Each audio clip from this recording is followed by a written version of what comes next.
So this is a very big question, actually. This is a transformation which is about culture change and how people in the organization learn about why to do things and deliver according to that. So it also relates to what's your objective with the centralization. How far do you want to go? However, with a sales organization that has no structure at all at this moment, the first thing that you typically would need to do is to create a structure in the data so you can actually provide analytics that show to the sales organization their actual behavior. You usually have some sort of policy, some sort of decision making locally or elsewhere about how you want to manage customers. But when you see the data and you realize how inconsistent your team is in pricing, that's when you realize the need for change.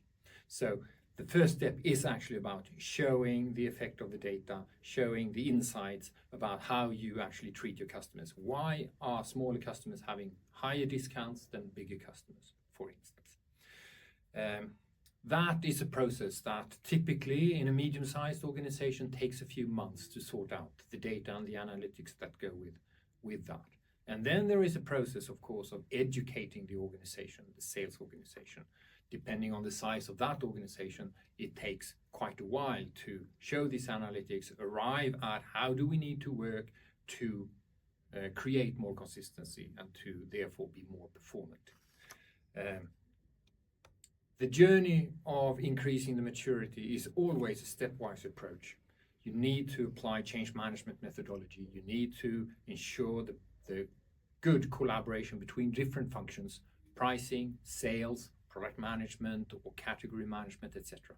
And that requires also some work to put those collaborative structures in place. So overall, this is in general probably a process over a long period. It's more than a year, it's probably a couple of years, but you take steps all along the way in educating and providing the supporting tools to the organization to understand where they are and how they need to behave to improve. In all, this is led by management.